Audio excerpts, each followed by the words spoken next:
계신 우리 아버지, 오늘 저희가 예배하러 왔습니다. 사람의 위로와 사람의 도움이 필요한 것입니다. 주의 위로가 필요하고 주님의 은혜와 주의 도움이 필요하기 때문에 왔습니다. 무엇보다도 하나님이 예배하는 자를 찾으시기 때문에 예배하러 왔사오니 주의 성령께서 우리의 생각과 마음을 온전히 주장해 주시옵소서. 맨정신 가지고는 주의 말씀을 이해할 수도 믿을 수도 없사오니 주의 성령으로만 충만케 하옵시고, 오늘 공독한 이 말씀 위에 주의 은혜가 임해서 사람의 헛소리가 나오지 않게 하시고 생명의 말씀이 담대하게 선포되게 하시고 그 말씀이 깨달아지고 믿어지는 그런 은혜가 있게 해 주시옵소서. 지금까지 듣기만 했던 주의 그 놀라운 모습, 직접 주님을 배웠고 주님을 만져보고 주님의 품 안에 안기는 그런 은혜가 있게 하옵소서. 예수님의 이름으로 기도했습니다. 아멘. 한국의 대표적인 명절이 뭡니까? 설날, 추석, 이 정도 되겠죠. 그러면 유대인들의 대표적인 명절 세 가지가 뭐겠습니까? 오늘 성경에 나오는 유월절, 오순절, 그 다음에 초막절, 이렇게 되겠습니다. 그 중에 유대인들의 세 가지 대표적인 명절 중에 가장 중요한 명절, 대표적인 명절이 뭐겠습니까? 당연히 유월절이죠. 유대인들은 지난주에 말씀드린 대로 한 해의 시작을 유월절로 시작합니다. 새로운 달력을 그들은 가진 거예요. 이게 한 해의 시작을 유월절로 시작하는 만큼, 우리로 말하면 설날이죠. 설날. 정월 초하루가 되게 하신 그만큼 유대인들의 유월절은 중요한 비중이 큰 그런 명절입니다. 유월절 영어로는 패스오버 하는데, 그래서 뭐 통과하다 아니면은 지나가다 이런 뜻인데, 영어 번역은 조금 잘못된 거고, 사실 그 히브리 원문의 패스의 가장 중요한 뜻은 뭐냐면 어린 양입니다. 어린 양. 하나님의 어린 양이 죽임을 당했고, 그 어린 양이 죽임을 당해서 그 피로 인해서 죄악이 지나갔다, 이런 점입니다. 자, 그래서 유월절은 이 재앙이 지나가는 이 통과의 절기이면서 동시에 어린 양의 절기다. 이제 그 지긋지긋했던 400년이 넘는 기간 동안 소망이 없는 그 노예 생활이 이제 끝장나고 이제 자유다, 이제 해방이다, 새로운 민족이 됐다, 이것을 축하하는 그런 절기죠. 자, 유월절이 한 해의 시작이라면은 이 한 해의 세 개의 해, 여러분 이 BC와 AD 이렇게 나눈 거 아시죠? BC는 Before Christ, AD는 뭡니까? 아노 도미니. 이게 뭐냐 하면은 사실은 세계의 해, 이런 뜻입니다. 전 세계의 새로운 시작이 바로 하나님의 어린 양이다. 아주 중요한 얘기입니다. 그들이 유월절 어린 양의 피를 통해서 종의 자리에서 해방을 얻었고 새로운 시작, 새로운 역사를 이루어가게 됐다, 이런 의미죠. 그래서 오늘 이 유월절이 너무나 중요한 그런 절기입니다. 그래서 우리 주님이 바로 유월절 어린 양 그 자체가 되시기 때문에 우리 주님은 늘 뭡니까? 유월절을 사모했고 유월절을 준비했고, 제자들과 같이 마태복음 보면은 뭡니까? 유월절 먹기를 그렇게 간절히 소원했다. 왜 그분이 유월절 먹기를 그토록 원했을까요? 그분이 자신이 바로 유월절 어린 양이다. 유월절 그 자체다. 이것을 암시하고 가르치기 위해서 유월절 먹기를 그렇게 원했다는 거죠. 그래서 이 유월절 어린 양은 바로 메시아다. 장차 오실 메시아가 되신다. 그래서 이사야 선지자가 뭐라 했습니까? 도수장으로 끌려가는 하나님의 어린 양이다. 이랬고요. 세례 요한 역시 뭡니까? 하나님의 어린 양. 세상 죄를 질고하는 하나님의 어린 양이다. 이렇게 표현했고요. 또 베드로 사도 역시 마찬가지로 흠없고 티도 없는 그런 하나님의 어린 양이다. 그래서 성경의 마지막인 요한계시록 뭡니까? 이 표현, 어린 양에 관한 표현을 자그마치 28번이나 기록하고 있습니다. 바로 예수 그리스도, 그가 우리의 죄를 대신해서 죽으신, 피 흘려 죽으신 하나님의 어린 양이고, 마지막 심판 때 그분이, 하나님 어린 양이 다시 오셔서 세상을 심판하는 하나님의 어린 양이다. 이 얘기예요. 자, 여러분, 설날, 내일이면 설날이라는데, 한국 시간은 지금 오늘이 설이겠죠. 설날에 뭐 합니까? 떡국을 먹고, 떡국을 먹으면은 나이를 한 살 더 먹는 겁니다. 다행히도 원래는 이번 주일날 예찬에 떡국을 준비했다고요. 금년설에는 떡국을 먹을 수 있게 됐습니다. 참 감사드립니다. 자, 나이를 한 살 더 먹는다. 이 얘기는 뭡니까? 또 한 해가 시작된다는 거죠. 또 새로운 한 해가 열린 겁니다. 우리가 지금까지 인생을 살면서 수없이 많은 위기와 어려움을 겪었고, 앞이 깜깜할 때가 있었고, 정말로 말로 다 못할 그런 아픔과 시련을 겪어왔습니다. 그런데 2016년 설날이 됐다고 해서 금년이 또 뭐 달라지는 거 아닙니다. 똑같이 어려움이 밀려올 것이고 고난의 파도가 밀려올 것입니다. 그런데 지금까지도 우리가 인생을 정말 힘겨운 싸움을 하면서 살아왔는데, 또 새해에도 새로운 전쟁이 우리를 기다리고 있다. 우리가 지금 전쟁 중에 있습니다. 이 전쟁이라는 것은 뭡니까? 그야말로 죽느냐 사느냐 하는 살벌한 겁니다. 전쟁에 패하면은 비참한 거예요. 그 전쟁이 돈 전쟁이든지 아니면은 시간과의 전쟁이든지, 또 어떤 사람들은 뭡니까? 살과의 전쟁. 어떻게든지 많이 먹고 운동을 안 해요. 땀 안 흘려가 몸이 이렇게 되는데, 이거 빼는 거 이거 엄청 힘든 전쟁입니다. 어떤 사람은 엉뚱하게 가정에서 부부싸움으로 나를 지새우고 왼수 같은 자신들과의 전쟁을 하고 사람마다 열애될 전쟁을 치르고 있습니다.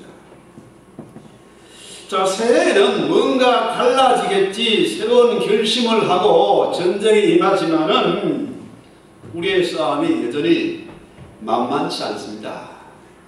사실 따지고 보면요, 이런저런 종류의 전쟁이 있지만 결국은 뭡니까? 영적인 전쟁입니다. 그 배후에 죄가 있고 악이 있는 겁니다. 자, 여러분 잘 아시는 대로 여호수아 역시 전쟁을 준비하고 있습니다. 가나안 정복 전쟁이 시작되는 거죠. 자, 여호수아 역시 너무나 이 전쟁이 두려운 겁니다. 가나안과의 전쟁, 그야말로 다윗과 골리앗의 싸움만큼이나 말도 안 되는 버거운 전쟁입니다. 그들과의 전쟁에서 승산이 전혀 없어 보입니다. 이전에 여호수아가 가나안을 정탐할 때는 저것들은 우리의 밥이다 큰 소리 뻥뻥 듣지만은 막상 이제 모세가 죽고 난 다음에 자기가 이스라엘 사령관이 돼가지고 전쟁을 하라니까 도무지 엄두가 나지 않고 자신이 없습니다. 두려움이 밀려옵니다. 그래서 여호수아가 먼저 한 것이 뭡니까? 가나안 전쟁을 앞두고 먼저 한 것이 뭐예요? 오늘 성경에 보니까 할례를 행했다. 왜? 왜 할례를 합니까? 할례라는 것은 여러분 잘 아시죠? 죄리를 토매한다. 둘레를 잘라낸다. 그렇죠? 남자의 은밀한 곳에 너는 내 자녀이다. 내 언약 백성이다. 너는 내 소유다. 이것을 하나님이 은밀하게 표시해 놨습니다. 그렇죠? 그것이 바로 할례지 않습니까? 자, 왜 엄청난 전쟁을 앞두고 말도 안 되는 짓, 이 할례를 합니까? 이것은 군대와의 전쟁이 아니고 영적인 전쟁인 것을 그가 알았기 때문에 먼저 할례를 했습니다. 여러분 잘 아시는 대로 지금 전 세계적으로 IS 테러 문제가 심각합니다.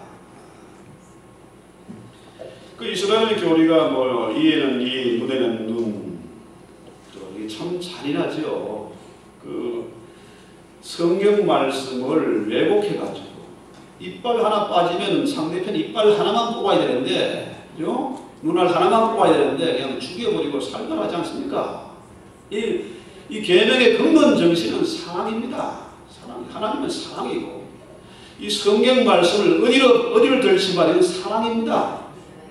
하나님의 살아계신 하나님의 연애 편지입니다. 사랑의 편지예요. 이 사랑의 정신을 왜곡해가지고 이것을 처절하게 복수하는 것으로 하니까 이게 문제가 심각하죠. 참으로 무서운 이 보복의 악순환이 계속되고 있습니다.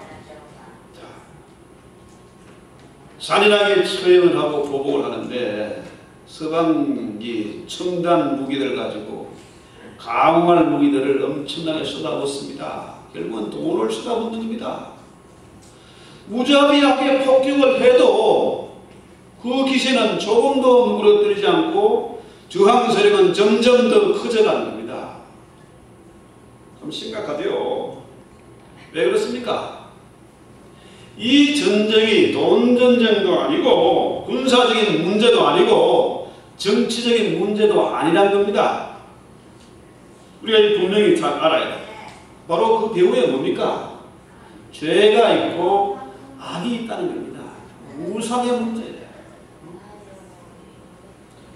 자, 이래서 이스라엘이 먼저 뭡니까? 유월절을 지키는 겁니다.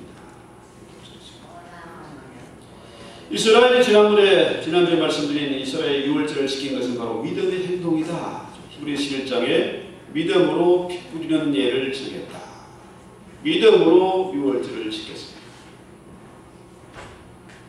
자, 이들이 그 수많은 이스라엘 백성들이 모세의 명령에 따라서 어느 누구도 토를 달지 않고 전부 한 가정에 한 마리씩 어린 양을 잡아서 피의 제사를 드리고 그 고기를 먹고 그 피를 문설주에 발랐다. 이것은 아무리 강조해도 틀림없습니다. 이것은 믿음의 행동이었습니다.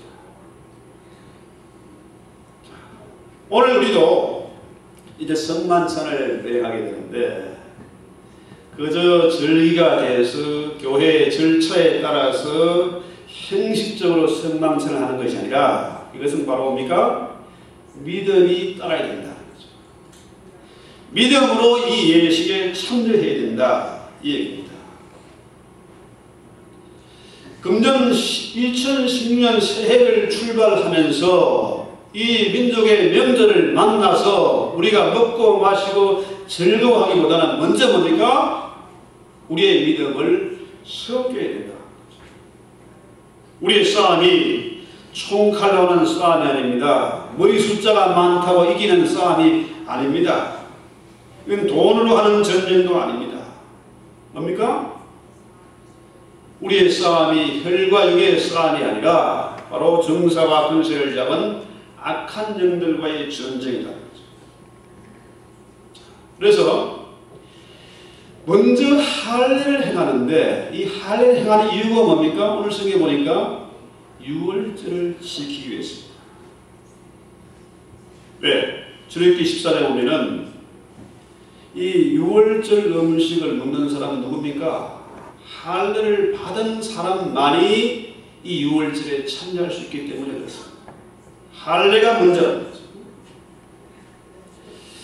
제가 청년들 데려가서 한번 수련을 하면서 이 얘기를 한번 한 적이 있습니다. 하나님은 당신의 자녀라는 사인을 왜 하필 그 은밀한 곳에 놨을까? 여기다가 딱 하든지 아니면 손등이라는 데 표시해 놓으면은 어디를 가든지 표시가 날 텐데 저 사람이 하나님의 자녀인지 저게 이방신을 섬기는 사람인지 표시를 눈에 안 보이는 데 놨습니다. 그것도 좀 깨끗하고 좀 모양이 있는 데 해놓으면 좋을 텐데 이게 뭡니까? 꼭 오줌 싸는 오줌 냄새 지독합니다. 화장실 청소한 데 가면요 들어갈 수가 없어. 냄새가 너무 지독해. 근데 하필이면 왜 오줌 싸는 기능과 이 섹스하는 그 성기능을 같이 만들었을까? 아주 이게 청년 때 아주 고민이었어요. 자, 세상 사람들 이것을 가지고 먹고 사는 데 사용을 한다. 인생을 즐기는 데 마음대로 사용하고. 근데 하나님은 뭡니까? 그것들은 이방인들이 하는 짓이고 너희는 그것을 거룩하게 구별되이 사용해라. 하나님의 자녀답게 그렇게 살아라. 이 표시를 확실하게 놨습니다. 그래서 노아 시대의 사람들이 시집가고 장가가고 먹고 마시는 데 정신을 팔았지만 노아는 뭡니까?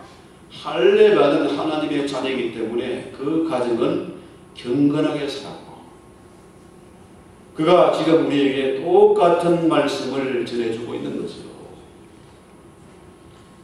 노아의 가정이 있었기 때문에 우리가 이 시대에 오늘 이 신앙 고백을 하고 예배를 드릴 수가 있는 거 아니겠습니까?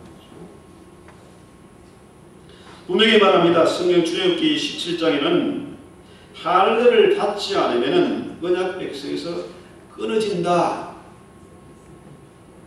할례를 받은 자만이 믿음을 지키고 할례를 받은 자만이 주의 만찬에 참여할 수가 있고 그런 자가 어떻게 해요? 경건한 자녀를 얻는다. 제가 주보에다가 조나단 에드워드의 그 세계를 간단하게 지난주와 이번에 걸쳐서 실었습니다. 나는 한번 보세요. 목사의 딸과 목사의 아들이 결혼해가지고 난 자녀가 조나단 에드워드입니다. 그 가정이 어떻게 되는지 그가 죽은 지 150년 후에 그죠? 그의 가게를 조사해 봤더니 자 모두 873명의 자녀 가운데 대학 총장이 12명, 교수 65명, 의사 60명, 목회자와 성직자 100명, 군장성 75명, 저술가 85명, 변호사 100명, 판사 30명, 국가공무원 80명, 국회의원 5명, 미국 부통령 1명, 그리고 나머지 260명. 이게 뭐냐면 하나님의 자녀는 하나님의 자녀답게 구별되게 살아야 된다. 이 얘기입니다.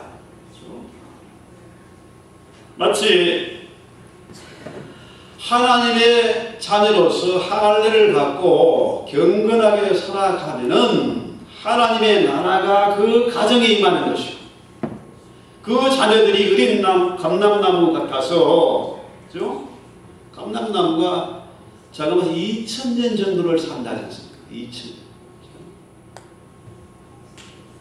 그 나무가 자라서 사람들에게 힘을 제공하고 아름다운 열매를 제공하는 그 영향력이 수천 년이 간다. 이 얘기입니다.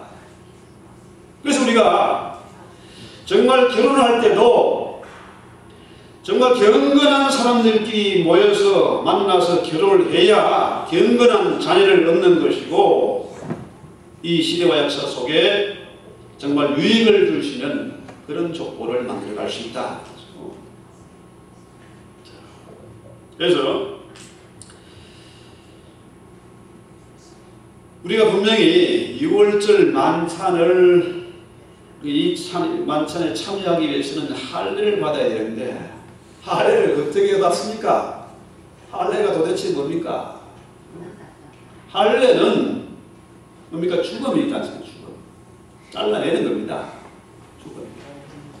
그런데 사도 바울이 여기에 대해서 말하기로 로마서 2장 29절에 할례는 어디에 한다고요?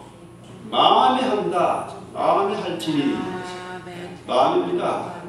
우리의 마음이 할례받은 마음이 되어져야 열매를 맺습니다. 마태복음 13장에 보면 씨 뿌리는 비유가 나옵니다. 아버지. 어떤 씨는 돌짝밭에 떨어지고 어떤 씨는 길가에 떨어지고 어떤 씨는 가시 있는 물에 가리우고 나오지 않습니까?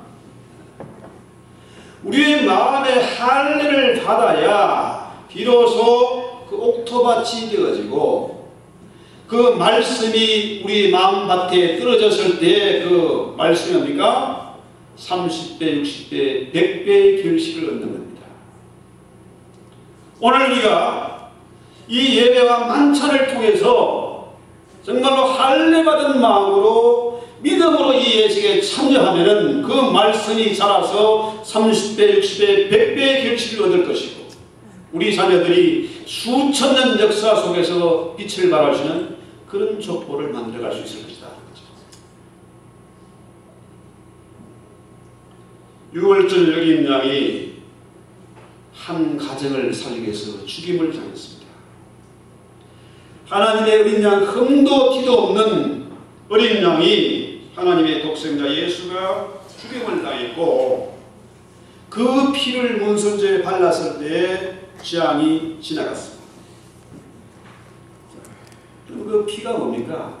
그 액땜하는 겁니까? 그 흔히들 말하는 부적입니까? 그 해답이 시작이 있습니다. 세상죄를 지우고 하는 하나님의 어린 양의 피. 여러분, 과거 구소련과 동부의 그 공산 국가들이 무너진 이유가 어디 있습니까? 결국은 돈 문제였습니다. 석유값이 내리면서 소련의 경제가 무너지니까 공산권이 와르르 무너졌습니다. 자, 이스라엘을 구원하는데 돈으로, 군사적인 힘으로, 정치적인 무슨 수단을 동원해서 해방시킨 게 아닙니다. 왜? 그것은 뭡니까?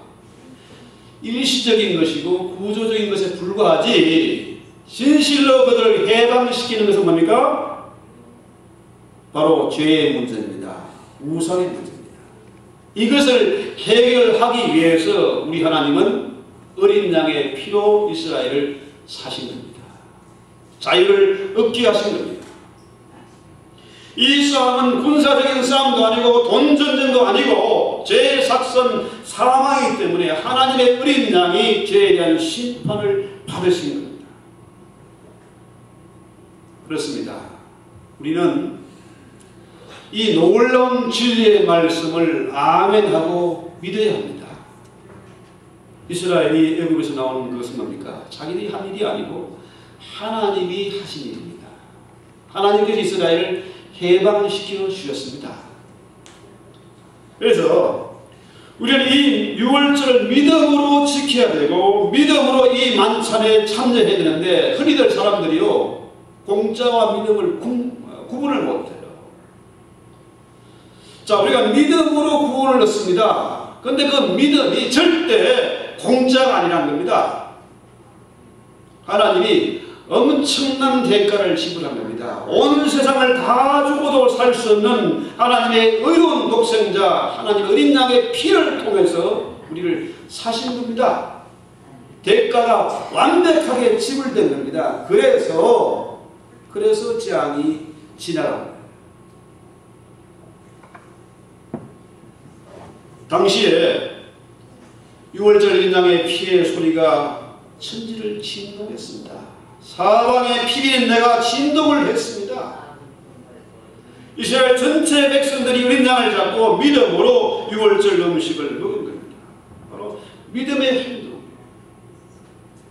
그 6월절이 없었다면 구원도 없을 것이고 그 유월절이 없었다면 오늘날 우리의 신앙이 주의 만찬이 없는 겁니다. 그 어느 누구도 유월절 어린 양의 피를 통하지 않고는 구원이 없습니다. 이것을 믿어야만이 구원이 있습니다. 이렇다면 이 유월절 어린 양의 피의 설교가 없는 그런 설교는 이걸 빠진 것은 모터가 없는 자동차와 마찬가지다. 우리 몸에 피가 빠지면 죽음입니다.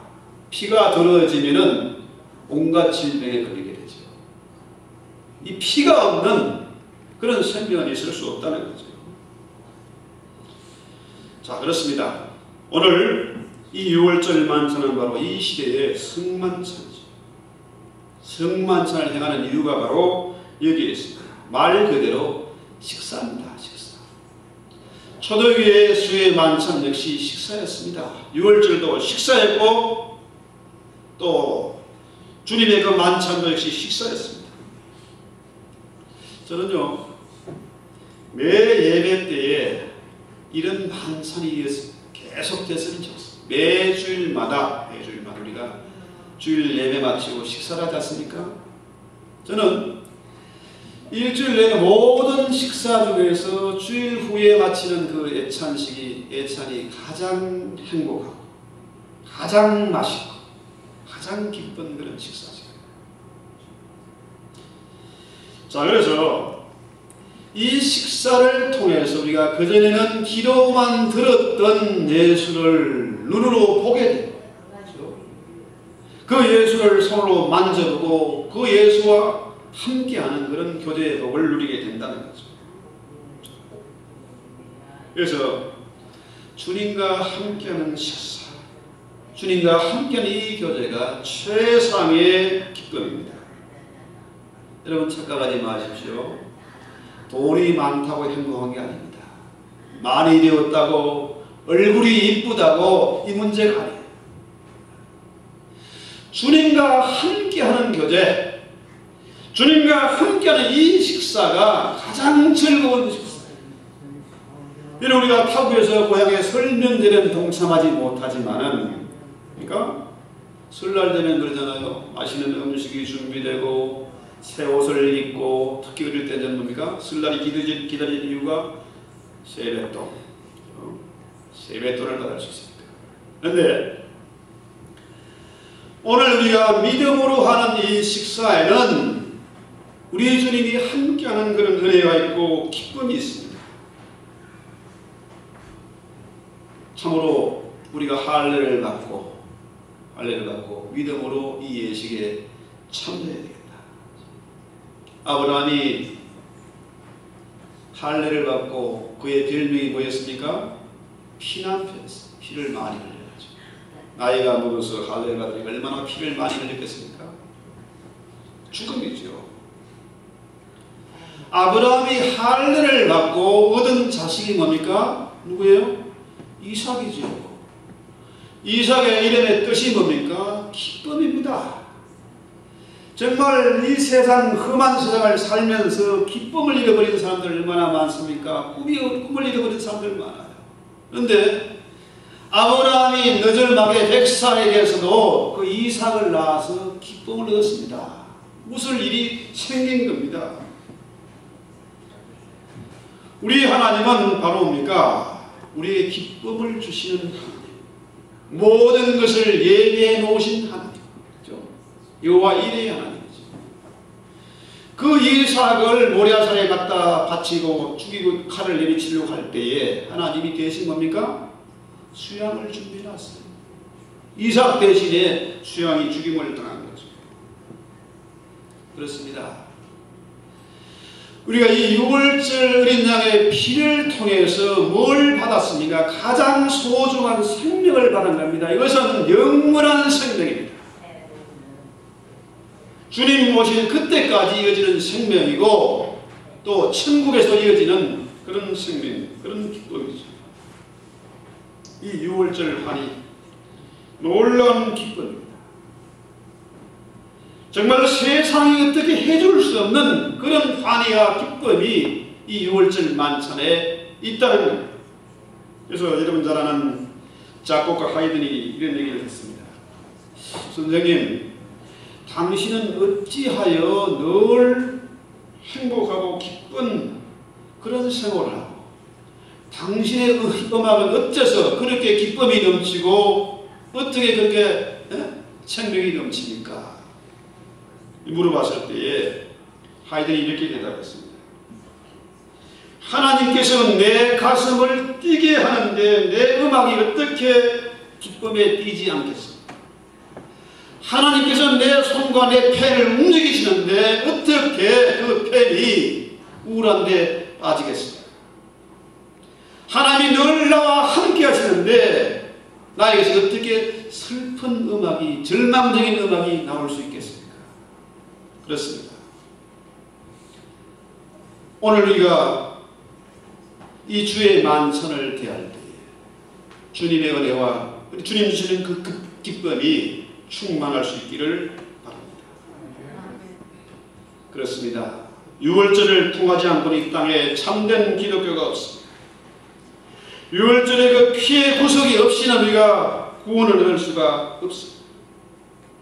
그래서 이 만찬은 주님 앞에 갈 때까지 계속되는 것이고 계시록 3장 20절의 말씀대로 저가 내 안에 내가 저 안에 서로 묻고 마시는 그런 아름다운 교제와 복이 끊임없이 이어질 것입니다. 오늘날 전 세계가 위기를 만났습니다. 금융위기를 만났습니다. 정치적으로 군사적으로 긴장과 갈등이 계속되고 있습니다. 왜 그렇습니까? 이 문제는 이 6월절을 잃어버렸기 때문에 그렇습니다. 과거 청교도들이 정말로 목숨 걸고 지켜왔던 그 피해 신앙을 우리가 회복해야 됩니다. 우리가 흔히들 역사에서 많이 봅니다만 미국 사람들이 이 땅에 와서 수많은 인디안들을 죽이고 노예들을 잡아다가 혹사시켰습니다.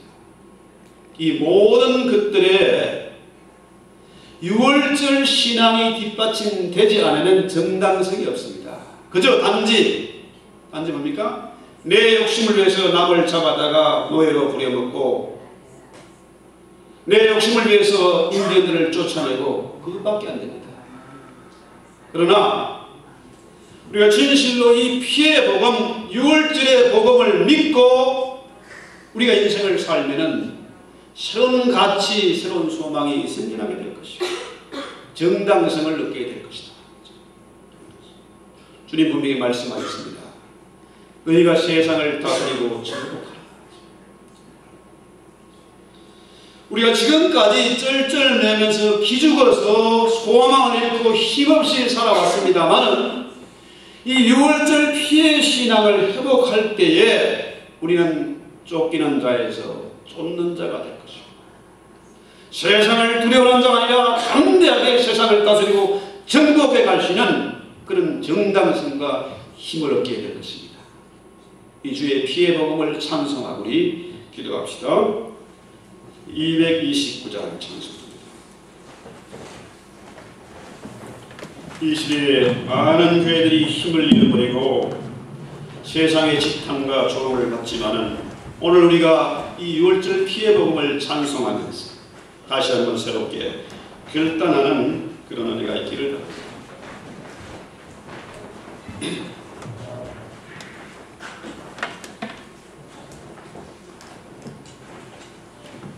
(229장) 찬송입니다.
우리 아버지, 오늘 저희가 6월절 만찬을 하고자 합니다. 주의 성령께서 이 시간을 온전히 주장하시고 우리 마음속에 할례받은 마음이 이루어져서 이 말씀이 깨달아 믿어지는 그런 은혜가 있게 하시고, 무엇보다도 이 만찬에 떡을 떼고 주의 잔을 대할 때 하나님 우리 아버지, 우리의 눈이 밝아지게 하옵소서. 주님 배우는 그런 은혜를 얻게 하옵소서. 아멘. 세상 끝날까지 함께하는 우리 주님의 그 놀라운 기쁨과 은혜 다 받아 누리게 하시고, 오늘 받은 이 말씀이 자라서 30배, 60배, 100배의 결실을 얻으며 우리의 가정과 우리의 교회와 우리의 산업장에 우리의 학업, 천국이 임하는 그런 은혜와 복이 있게 하옵소서. 예수님의 이름으로 기도했습니다.